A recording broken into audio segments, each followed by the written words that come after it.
বিগলিত হয়ে গেছে, অঙ্গ প্রত্যঙ্গ গুলো শীতল হয়ে গেছে, শিথিলতা প্রাপ্ত হয়ে গেছে, সংকুচিত হয়ে গেছে, নিজেদেরকে আর ধরে রাখতে পারছেন না, আকুলি ব্যাকুলি হয়ে গড়াগড়ি দিচ্ছে।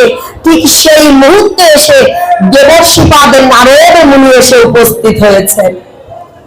এই দেবর্ষিপাদ নারদ মুনি এসে দর্শন করছেন যে ভেতরে রোহিণী মাতা ব্রজ মহিমা তত্ত্বকথা কীর্তন করছেন, পরিবেশন করছেন, যে কথামৃত শ্রবণ করে আজকে ভগবান কৃষ্ণ বলরাম সুভদ্রা দেবীর এহেন অবস্থা।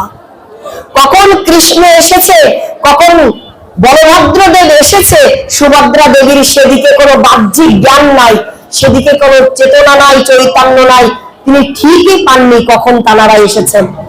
একই সাথে বিগলিত হয়ে একে অপরের গলা ধরে ক্রন্দন করছে, আলিঙ্গন করছে, কোলাকুলি করছে, আর দেবর্ষিপাদ দর্শন করে নিজেকে ধন্যাপি ধন্য বোধ করে। নারদ মুনির হাতে কি যন্ত্র থাকে বাবা? বীণা। বীণা যন্ত্রে কি শব্দ উচ্চারিত হয়? নারায়ণ নারায়ণ। হ্যাঁ, নিজেকে ধন্যাপি ধন্য বোধে যেমনি নারায়ণ নারায়ণ বলে চিৎকার করে উঠেছে, সেই চিৎকারে ধ্বনি শ্রবণ করে স্বাভাবিক অবস্থায় ফিরে এসেছেন জগন্নাথ বলরাম সুভদ্রাজি। দেবর্ষিপাদ নারদ বলছেন, প্রভু এতদিনে শুনেছি ভক্তরা ভগবানের জন্য আকুলতায় ব্যাকুলতায় ছুটে বেড়ায় মন্দিরে মন্দিরে।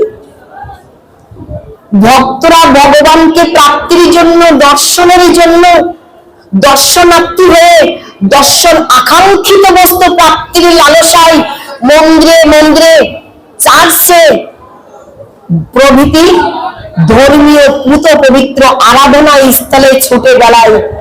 কিন্তু আজকে প্রথম দেখলাম শুধু ভক্তরা ভগবানের জন্য নয়, ভগবান তুমি স্বয়ং ভক্তদের জন্য এতটাই আকুল, এতটাই ব্যাকুল। যদি আজ এখানে না আসতাম, নিজের চোখে স্বচক্ষে দর্শন করতে না পারতাম, তাহলে বুঝতে পারতাম না প্রভু ভক্তের প্রতি এত মহিমা তোমার, ভক্তের প্রতি এত সকরুণ তুমি, এটা না দেখলে বুঝতে পারতাম না প্রভু। তাই বলি কি জানি, যে রূপ দর্শন করে আমি নারদ ধন্য হয়েছি, আমি একা কেন পাবো? আমি একা কেন পাবো? একা পাওয়ার মধ্যে কোনো আনন্দ নাই, আছে বাবা? একা প্রাপ্তির মধ্যে কোনো আনন্দ নাই। আনন্দ আছে বিভাজনে, আনন্দ আছে বন্টনে, আনন্দ আছে ভাগ করে নেওয়ার মধ্যে। তাই আমি একা কেন পাবো? আমি চাই কি জানো গোবিন্দ, যে দর্শন করে আজ আমি ধন্য হয়েছি, আমি পূর্ণ হয়েছি, আমি জয়যুক্ত হয়েছি, সার্থক হয়েছি। আমি চাই তোমার এই রূপে, তোমার এই মূর্তিতে জগতে বাসী তোমায় ছিলেন, তোমায় দর্শন করুন।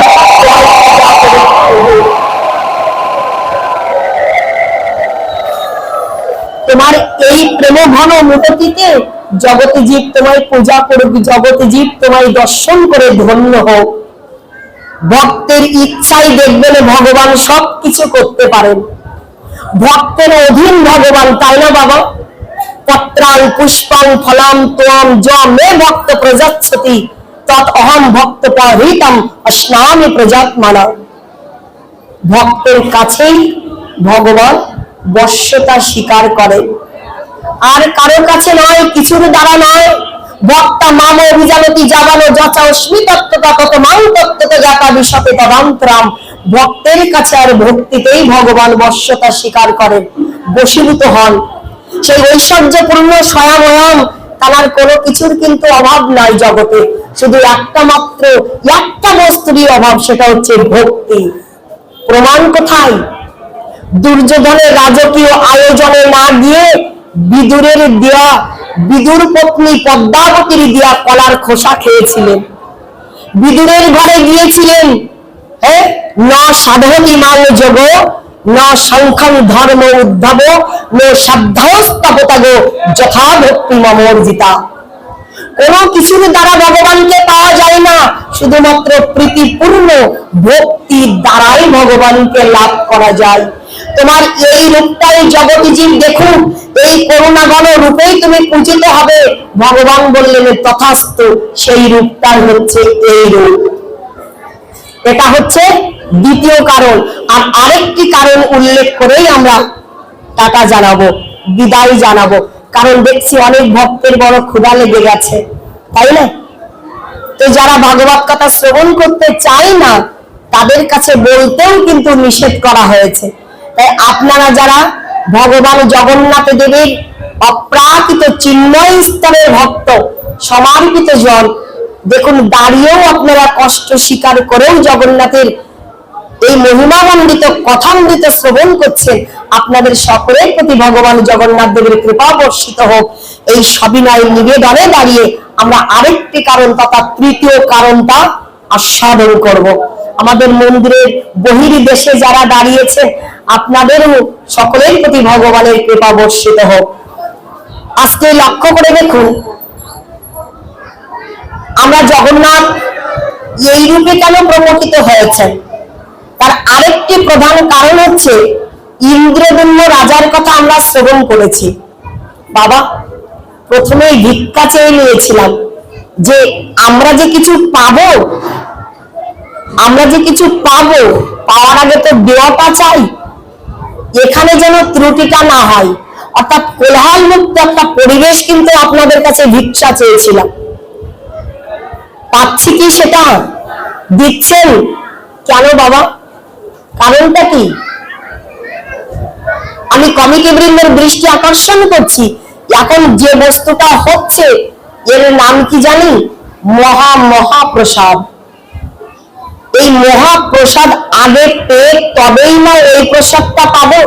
তাই প্রসাদ পরিবেশনের আয়োজনটা যদি এখন বন্ধ রাখা যেত তবেই বোধহয় ভালো হতো। পাঠ বিশ্রাম দিব, পাঠ বিশ্রাম হবে, ভাগবত কথা বিশ্রাম দিয়ে একসাথে কীর্তন করবো, একসাথে নৃত্য করবো। নাচবো না? আমরা নাচতে পারি না নাকি? কীর্তন করতে পারি না? তাহলে কীর্তন আনন্দে অংশগ্রহণ করবো, জগন্নাথের সম্মুখে আমরা উদ্যান নৃত্য করবো, যেমন করে মহাপ্রভু করেছিলেন। মহাপ্রভু আদর্শ মেনে, দৃষ্টান্ত মেনে আজ আমরা নৃত্য গীতি রচনা করে তারপরেই আপনাদের প্রসাদ এর ব্যবস্থাটা করবো। প্রসাদ পেয়েই শশা বাড়িতে গৃহে চলে যাবেন। একটুখানি কষ্ট তো করুন। রাধে রাধে। প্রসাদ দিয়া বন্ধ রাখুন। হরিবল। যারা প্রকৃত ভাগবতকে ভালোবেসেছে, জগন্নাথ দেবকে ভালোবেসে এখানে এসেছে, তারা কেউ দোতলাতে প্রসাদ পেতে যাবে না, আমি আশা করি, তাই না? কারণ ওটা তো উদরের পরিপূরক। কীর্তন করবো, কীর্তনে যদি আধা ঘন্টা সময় রাখি আপনি পাঠ। হ্যাঁ, আমরা কীর্তন অবশ্যই করবো। রাধে রাধে। হরিবল হরিবল। চলছে চলুক, যেমন ভাবে ঈশ্বর চালাই নাকি। রাধে রাধে। আমরা তৃতীয় কারণটা আস্বাদন করি। সেই তৃতীয় কারণটা হচ্ছে ইন্দ্রদম্ন রাজার কথা শ্রবণ করেছি উৎকল দেশে, শ্রীক্ষেত্র পুরীধামে সত্যযুগের ঘটনা এটা। আরো অনেক অনেক তত্ত্ব, অনেক কথা আছে, অনেক কথাই যাব না। আজ সত্যযুগে ইন্দ্রদম্ন রাজা আর ওনার স্ত্রীর নাম হচ্ছে গুন্ডিচা মহারানী। এখন যে জগন্নাথ দেব অবস্থান করছেন, কোথায় অবস্থান করছেন বলেন তো বাবা? কোথায়? গুন্ডিচালয়ে। গুন্ডিচা মহারানী জগন্নাথের কি হন? ভগবানের মাসি পিসি হয়তো হয়, ভগবানের জ্বর হয়, ভগবানের লোভ হয়। যে রঘুনন্দন রঘুদাসকে দিয়ে কাঁঠালে চুরি করে খেয়েছিল, হ্যাঁ, পিসিমারে নিতাই গৌর নিষেধের না মেনে বাইরে গিয়ে বৃষ্টিতে ভিজেছিল বলে সর্দি কাশি হয়েছিল, হয়তো শিলপুরে হয়, মাথা যন্ত্রণা হয়। হয় কেন হয় না? কেন হয়?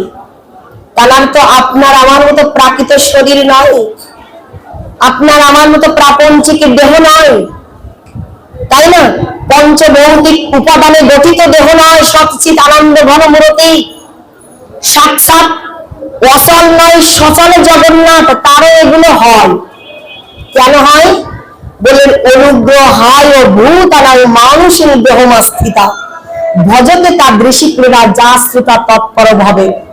এই সবগুলোই হচ্ছে আপনাদের মতো নিষ্কিঞ্চন সাধু বৈষ্ণব ভক্তদের আনন্দ দান করবার জন্য ভগবান কর্তৃক অনুষ্ঠিত লীলা। এর সবকিছু হচ্ছে ভগবান প্রদত্ত লীলা। ভগবানের জ্বরও হয় না, ভগবানের অসুখও করে না, লোভও হয় না, কোনো কিছুই হয় না।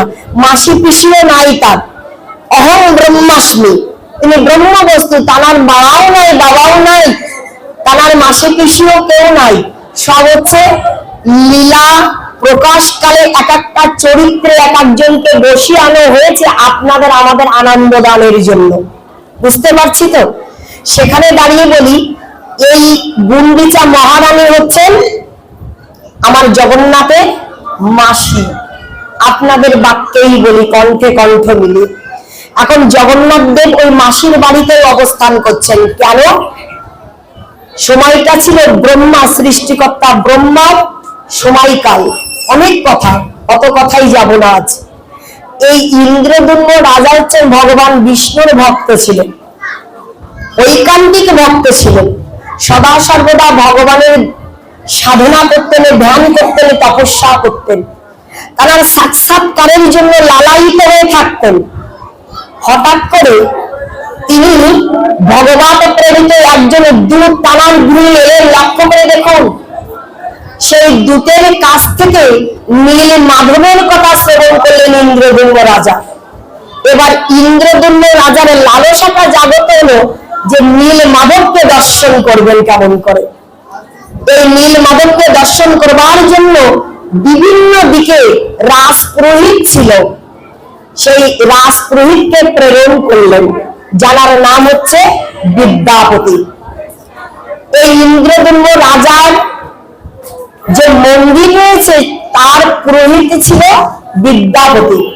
বিদ্যাপতিকে চারিদিকে প্রেরণ করেছেন, সকল জায়গা থেকে ব্যর্থ বিফল মনোরথে আরোহণ করে প্রস্থান ঘটিয়েছে। সকলের শেষে কোথায় গেছে? সবার পল্লীতে। সবার মানে কি? অনার্য জাতি যারা, ব্রাহ্মণও নয়, ক্ষত্রিয় নয়, বৈশ্য নয়, শূদ্র নয়, শূদ্র জাতি গোষ্ঠীর চাইতেও নিম্ন স্তরের যারা, যাদেরকে আর্য নয় অনার্য বলা হয়েছে, যাদেরকে অনার্য জাতি বলা হয়েছে, সবার জাতি।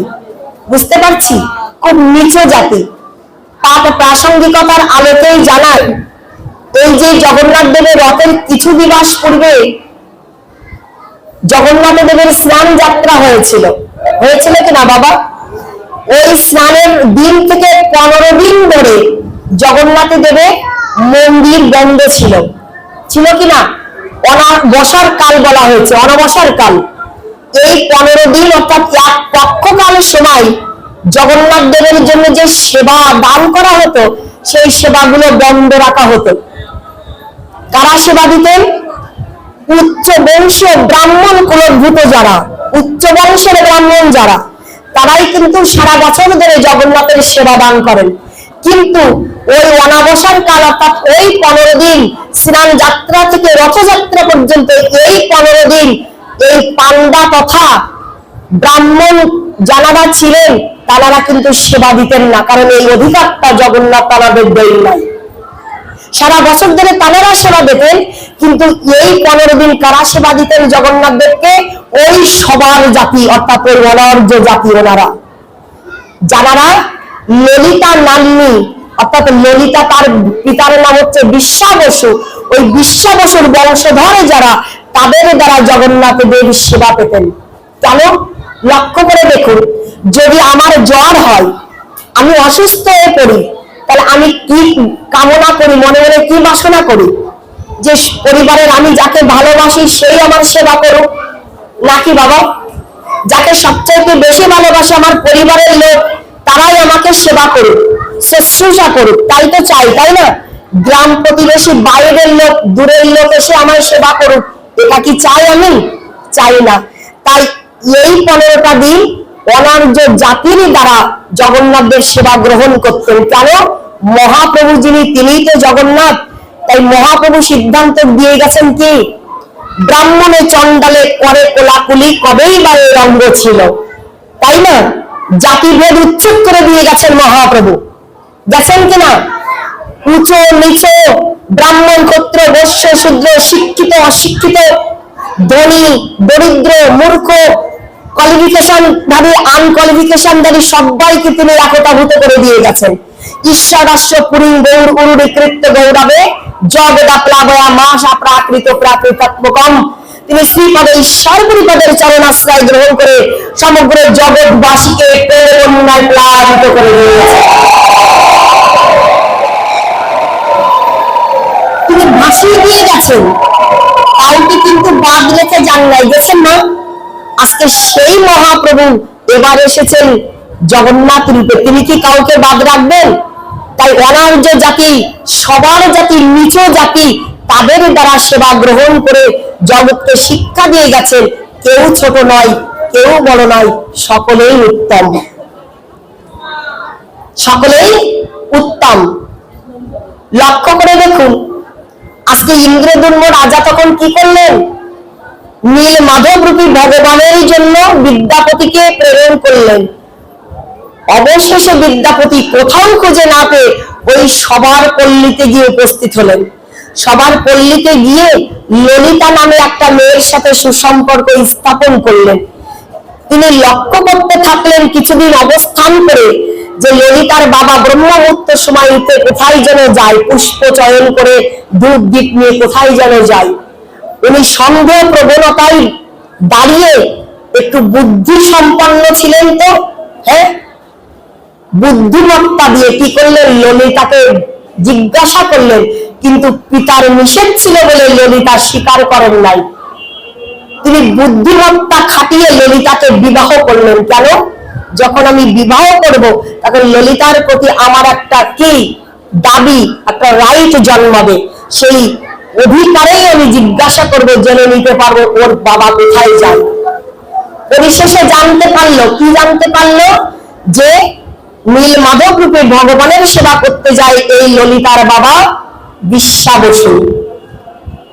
বললেন কি জানি? সেই নীল মাধবকে দর্শন করতে যাবেন, পিতাশ্রী নিয়ে যাবে না। সর্বোপরি অনুনয় বিনয়ের পরিসমাপ্তিকালের চোখে পর্দা দিয়ে আচ্ছাদন দিয়ে নিয়ে গেছে। চতুরতায় দাঁড়িয়ে বিদ্যাপতি কি করেছে? বিদ্যাপতি নয়, বিশ্বা বসু কি করেছে? পকেটের মধ্যে করে কিছু সরিষা নিয়ে গেছে, ছলাপে ছলাপে গেছে। যখন চোখ খুলে দিবে তখন ইন্দ্রদুম্ন রাজাকে নিয়ে আসতে হবে। এই জন্য কিছুদিন পরে ওই সরিষাগুলো বৃক্ষে পরিণত হবে, পথ নির্ণয় করে ইন্দ্রদুম্ন রাজাকে নিয়ে আসতে পারবে, নিয়ে এসেছিল তাই। কিন্তু দৈববাণী হয়েছিল কি, যে এই রূপে ইন্দ্রদুম্ন তুমি আমার দর্শন লাভ করতে পারবে না, এই নীল মাধব রূপে তুমি আমার দর্শন লাভ করতে পারবে না, তুমি দারু ব্রহ্ম রূপে আমাকে লাভ করবে। তখন কি করলেন? তিনি ফিরে এলেন। ফিরে এসে সমুদ্র তীরে গিয়ে তিনটা কাষ্ঠখণ্ড, দারু মানে কাষ্ঠ, কাষ্ঠ রূপে ভগবান ভেসে আসছিলেন। তিনি কি করলেন? সেই দারু ব্রহ্মকে উত্তোলিত করবার চেষ্টা করলেন, পারলেন না।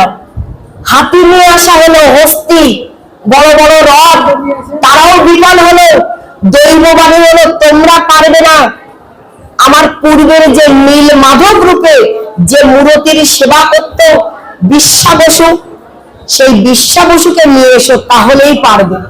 বিশ্বা বসু এলো, সবাই মিলে এই দারু কাষ্ঠ, দারু ব্রহ্ম রূপে ভগবানকে গুন্ডিচা মহারানীর কাছে নিয়ে যাওয়া হলো। লক্ষ্য করে দেখুন, বিশ্বকর্মাকে আনয়ন করা হলো, সৃষ্টিকর্তা ব্রহ্মাকে আনয়ন করা হলো পূর্ণ রূপ দেওয়ার জন্য। তারা বললেন আমরা পারবো না। কেন? আমরা পূর্বেই বলেছি, ভগবানকে প্রতিষ্ঠা করবার ক্ষমতা কোনো জীবের নাই, কোনো ব্যক্তির নাই, কারো নাই, কোনো দেবতারও নাই। ভগবানকে প্রতিষ্ঠা করবার ক্ষমতা কোনো দেবেন্দ্রগণেরও নাই, সেই শক্তি দেবতাদেরও নাই, মনুষ্যকুলের তো দূরের কথা। কারণ স্বয়ং জগন্নাথ এই নীলাচল পুরুষোত্তম ক্ষেত্রে স্বয়ং তিনি পূজিত, স্বয়ং বিরাজিত, পরমাত্মা রূপে স্বয়ং তিনি অবস্থান করছেন। তাই আমরা যেহেতু এসেছি, সেহেতু তিনটা রথ স্থাপন করলেন, আর রথের উচ্চ শিখরে একটা পতাকা, হ্যাঁ, একটা পতাকা ঝুলিয়ে দিয়ে গেলেন, টাঙিয়ে দিয়ে গেলেন। আর ঘোষণা দিলেন কি জানি, জগতে যারা অসুস্থ ব্যক্তি, যারা রোগগ্রস্ত ব্যক্তি, পঙ্গু অসহায় ব্যক্তি, যারা আষাঢ় মাসের দ্বিতীয়া তিথিতে রথযাত্রার উৎসবে অংশগ্রহণ করতে পারবে না, রথের রশি স্পর্শ করতে পারবে না, জগন্নাথকে দর্শন করতে পারবে না, তারাও যদি ঘরে বসে, ছাদে বসে, বাড়িতে বসে, গৃহ মন্দিরে বসে অনতি দূর থেকে এই ধ্বজা, এই পতাকা দর্শন করতে পারে, তাহলে জগন্নাথের দর্শন করলে, রথের রশি ধরে টানলে যে কৃপা লাভ হয়, তারাও ঘরে বসে জগন্নাথের সময় কৃপা লাভ করতে পারে।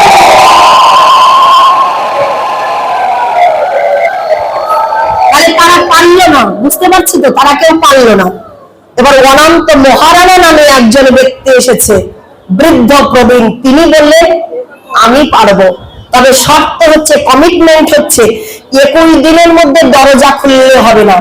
আমি আমার আহার্য, খাদ্য, খাবার, আমার প্রয়োজনীয় সামগ্রী সবকিছু নিয়ে আমি ঘরের মধ্যে প্রবেশ করব, দ্বার দরজা রুদ্ধ করে দিব, বন্ধ করে দিব। 21 দিনের মধ্যে কেউ তোমরা আমাকে ডাকতে পারবে না, দরজা খুলতে পারবে না। তারা সম্মত হয়েছিলেন, কিন্তু কিছু দিবস, প্রথম পর্যায়ে কিছুদিন টুকটুক করে কিছু শব্দ, কিছু আওয়াজ মন্দির থেকে পাওয়া যেত। কয়েকটা দিন পরে গিয়ে সেই শব্দগুলো আর ইন্দ্রদুম্নও পাচ্ছেন না, গুন্ডিচা মহারানীও পাচ্ছেন না। রানী গিয়ে রাজাকে ডেকে ডেকে বলছেন, ওগো স্বামী, আমার মনে হয় কি জানেন, বৃদ্ধ ব্যক্তি তো, জরাগ্রস্ত বুড়া মানুষ, উনি না খেতে পেরে ওই ঘরের মধ্যে মনে হয় মরে পড়ে গেছে, মারা গেছেন মনে হয়, তাই আমরা দরজা খুলি। ইন্দ্রদুম্ন রাজা কিন্তু রাজি হন নাই, নিষেধ করেছিলেন। আরো 2-1 দিন পরে গিয়ে আবার দাবি করছে, পতি ঠাকুর আসুন না, আমরা দরজাটা খুলি, দেখি ভেতরে কি অবস্থা। বর্তমান সময়ের জানি তো আমরা, মায়ের কথা না শুনলেও, বাবার কথা মান্য না করলেও, আমার শিক্ষিত দাদা ভাইরা দিদি ঠাকুরানীদের কথা আবার উপেক্ষা করতে পারে না, তাই না? কান ধরে ওঠালেও ওঠে, বসালেও বসে, যা বলে তাই শোনে। যদি বলে তোমার মাকে আলাদা করে দাও, এক বাক্যে দাদা ভাইরা তাই মেনে নেয়। তোমার বাবাকে খেতে দিতে পারবো না, রোগগ্রস্ত ব্যক্তি 2 দিন অন্তর ডাক্তারের কাছে নিয়ে যেতে হয়, ওষুধ কিনে দিতে হয়, টাকা খরচা হয়, বৃদ্ধাশ্রমে রেখে এসো, আমার দাদা ভাইরা তাই করে। তোমরা সেই দলের কেউ আছো নাকি? যদি থেকে থাকো চরণে হাত দিয়ে বলছি, বইয়ের কথা শুনবে না কখনো, বইয়ের কথা শুনবে না। বউ যদি ভালো হয় তবে শুনবে। যদি দেখো তোমার চাইতে তোমার বাবাকে, মাকে ভালোবাসছে, তোমার পরিবারের সদস্য যারা, মেম্বার্স যারা, তাদেরকে ভালোবাসা দিচ্ছে, নিজের করে গ্রহণ করেছে, তাহলে বউকে মাথায় তুলে রেখো। আর যদি তাই না করে, তাহলে কোথায় রাখবে, সেই বিবেচনাটা তোমাদের কাছেই দিলাম। বুঝতে পারছো তো? এটা করো না। হ্যাঁ, গুন্ডিচা মহারানীর অনুনয় বিনয়ে ইন্দ্রদুম্ন রাজা দরজা খুলে দিলেন, দরজা ভেঙে দিলেন।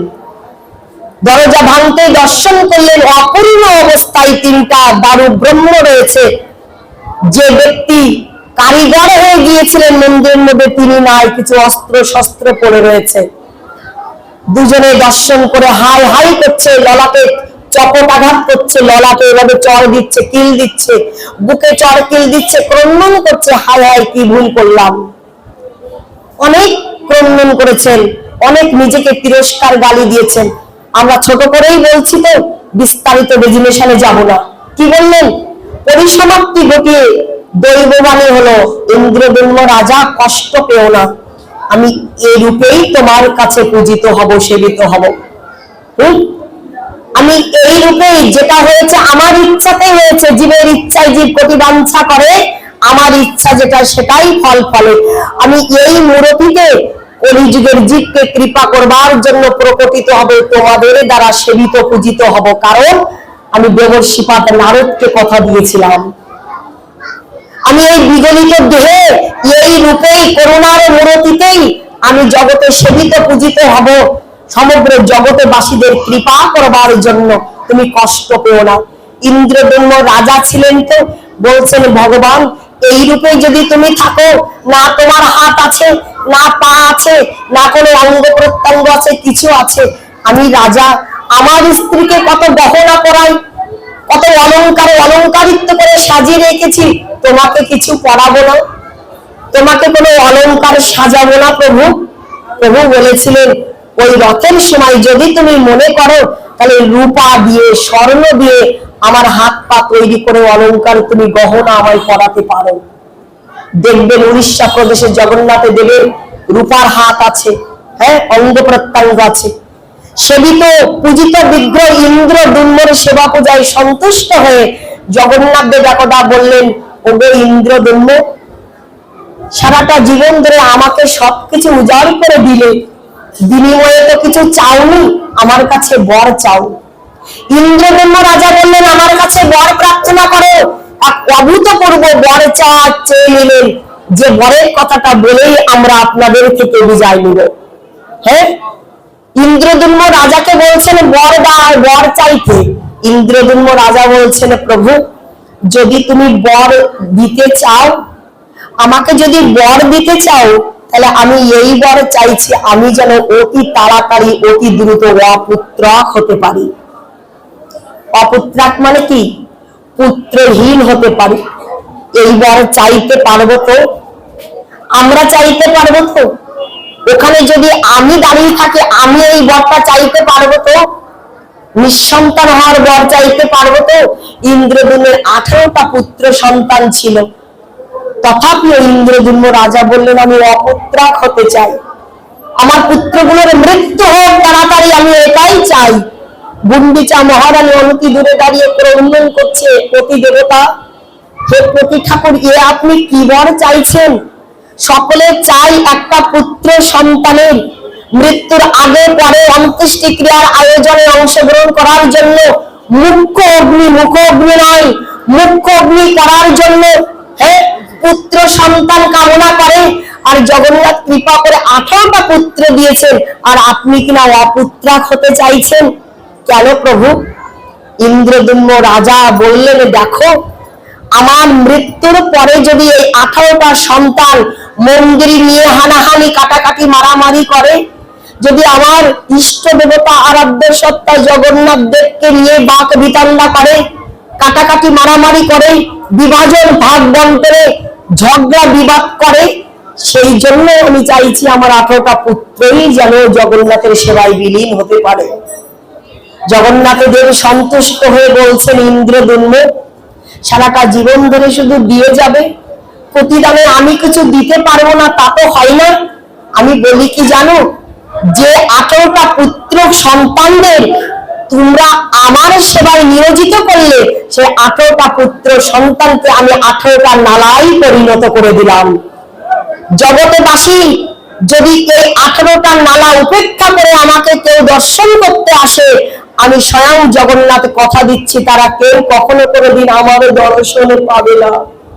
তাই 18 নালা দর্শন করে, স্নান করে, পূজা স্তব করে যদি আমাকে দর্শন করতে আসে, তবেই তারা আমার দর্শনে লাভে ধন্য হতে পারবে।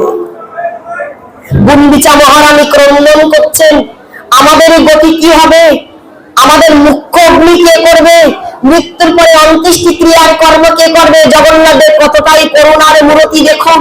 স্বয়ং বলছেন, মাগো, তোমার 18টা সন্তানে বেঁচে থাকলে তারা যেটা করত, আমি স্বয়ং জগন্নাথ প্রত্যেক বছর এই রথযাত্রার সময় শঙ্খক্ষেত্র, শ্রীক্ষেত্র থেকে, আমি নীলাদ্রি পর্বত থেকে এই তোমার শ্রীমন্দিরে তোমার কাছে এসে 7 দিন থাকবো। এই সেই 7 দিন চলছে। হ্যাঁ, আমি 7 দিন থাকবো, তাই শুধু নয়, আমি কথা দিলাম, তোমার সন্তানেরা থাকলে তোমার জন্য যা যা করতো, তোমাদের জন্য যা যা করতো, আমি স্বয়ং জগন্নাথ দেব তোমাদের মৃত্যুর আগে, তোমাদের মৃত্যুর পরে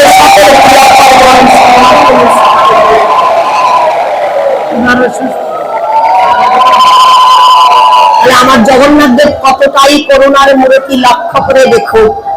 হ্যাঁ, দারু ব্রহ্ম কাঠের বিগ্রহ কথা বলতে পারে না ভাবি, তিনি অচল নয়ন সচল জগন্নাথ। 2 বাহু প্রসারিত করে মন্দির থেকে আজকে বাইরে বেরিয়ে এসেছেন, সবাইকে আলিঙ্গন দিবেন, সবাইকে দর্শন দিয়ে ধন্য করবেন। তাই সেই 7 দিন থেকে আবার যে আগামীকাল কেউ কিন্তু পরশুদিন অর্থাৎ মঙ্গলবারে উল্টো রথ করছেন, তাই না? এদিন কিন্তু 50 কি 51 বছর পরে এই সুযোগটা এসেছে। 2 দিন ধরে রথ উদযাপিত হয়েছে, সোজা রথ এবং উল্টো রথ। তাই আগামী কালকে যারা করবেন বা পরশু যারা করবেন, এই যে উল্টো রথ বলে আমরা যাকে চিনি, এটা হচ্ছে ওই সমুদ্র নীলাচল পর্বত থেকে আমার জগন্নাথ সুন্দরাচল অর্থাৎ নীলাচল থেকে সুন্দরাচলে এসেছিলেন, আবার সুন্দরাচল থেকে নীলাচলে তিনি শঙ্খক্ষেত্রে প্রস্থান করবেন, যেটাকেই রথযাত্রা উৎসব বা এই উল্টো রথ বলে আমাদের মাঝে পরিচিত। তাই ভগবান জগন্নাথ দেবের কৃপা সকলের প্রতি বর্ষিত হোক। তার মোটা মোটা নয়ন দিয়ে কৃপার চক্ষুদয় দিয়ে আমাদের উপরে কৃপা বর্ষণ করছেন। সকলের প্রতি জগন্নাথ দেবের কৃপা বর্ষিত হোক। সকলে পুরীধাম শ্রীক্ষেত্রে পুরুষোত্তম ধামে যাবেন, জগন্নাথের কৃপা লাভ করবেন। যারা এই আয়োজন করেছেন, এই আয়োজনকারীদের মঙ্গল কল্যাণ হোক। যারা সবকিছু ভুলে সবকিছু ছেড়ে আমাদের আয়োজনে অংশগ্রহণ করেছেন, আপনাদের সকলের সার্বিক মঙ্গল কল্যাণ কামনায় শ্রী গুরুনিতাই গৌর সীতানাথ প্রীতি শ্রী শ্রী জগন্নাথ বলদেব সুভদ্রা দেবীর প্রীতি প্রেমানন্দে হরি হরি বল। উড়িষ্যা প্রদেশের প্রীতি প্রেমানন্দে হরি হরি বল। গুন্ডিচা মহারানীর প্রীতি প্রেমানন্দে হরি হরি বল। ইন্দ্রদম্ব রাজার প্রীতি প্রেমানন্দে হরি হরি বল। আজকের এই মহতি মহতি আয়োজনের প্রীতি প্রেমানন্দে হরি হরি বল। মহতি মহতি আনন্দ আয়োজনে অংশগ্রহণকারী সকল সাধু বৈষ্ণব সজ্জন মন্ডলীগণের প্রীতি প্রেমানন্দে হরি হরি বল। সকল জীব জগতের মঙ্গলার্থে পুণ্যার্থে কল্যাণার্থে হরি।